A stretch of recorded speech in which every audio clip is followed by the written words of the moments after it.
এই যে দেখেন আমি মালটা গাছ রুয়েছি এখানে, গোড়ায় সার দিয়ে দিয়েছি, যে সাদা সাদা দাগগুলো ওগুলো সারের। এই যে দেখেন আমার মালটা ধরেছে, এই যে দেখেন মালটা, এই যে দেখেন মালটা সুন্দর না বলেন সবাই? এভাবে সবাই ছাদে গাছ লাগাইতে পারেন। এটা হলো আতা ফল গাছ, ঠিক আছে? এই যে আতা ফল গাছের গোড়া, ছোট থেকে ফল ধরে এগুলো, ঠিক আছে? আপনারা চাইলে আপনারাও সবাই, এটা হলো আপনার লেবু গাছ, ঠিক আছে? লেবু গাছ, এরপরে আপনার এটা হলো ধনিয়া গাছ, ঠিক আছে? এটা হলো মরিচ গাছ, ঠিক আছে? একটার ভিতরে তিনটা রয়েছে। আর এখানে হলো এই যে দেখেন, এই যে দেখেন লেবু ধরেছে, দেখছেন? এই যে লেবু, অনেক ফল গাছ লাগাইতে পারেন আপনারা ইচ্ছা করলে ছাদে।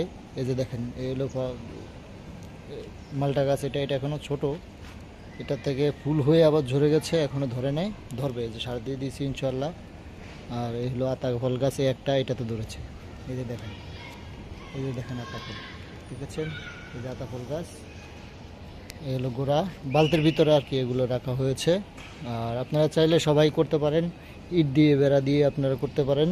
আর এই হলো ড্রাগন গাছ আমার এখানে, যে এখান থেকে একটা ড্রাগন নষ্ট হয়ে গেছে, আর এই যে দুইটা ড্রাগন ধরেছে এখন, ঠিক আছে? এই যে ড্রাগন গাছের গাছ ছোট কিন্তু ফল ধরেছে ইনশাল্লাহ।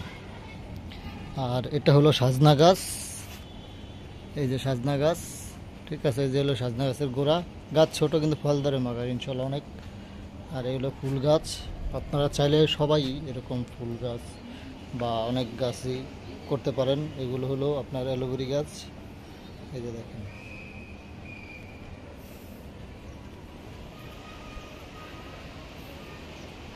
এই যে ফুল গাছ দেখেছেন, ফুল গাছ ফুল ধরেছে। আর এখানে একটা আছে আপনার, এই যে ছাদে উপরে উঠেছে অ্যালোভেরি গাছ। মানে প্রত্যেকটা গাছ আপনারা চাইলে সব সময় দৈনিক পানি দিতে হয় আপনার এগুলাতে। একটু পরিশ্রম না করলে ফল পাবেন না, পরিশ্রম করতে হবে, ঠিক আছে? এই হলো আমার গাছ সব। ইনশাআল্লাহ সবাই আমার এই গাছের জন্য দোয়া করবেন যাতে বেশি বেশি ফল দেয়, ঠিক আছে? আর দেন পুঁইশাক লাগিয়েছি এখানে। তো সবাই ভালো থাকবেন, আসসালামু আলাইকুম।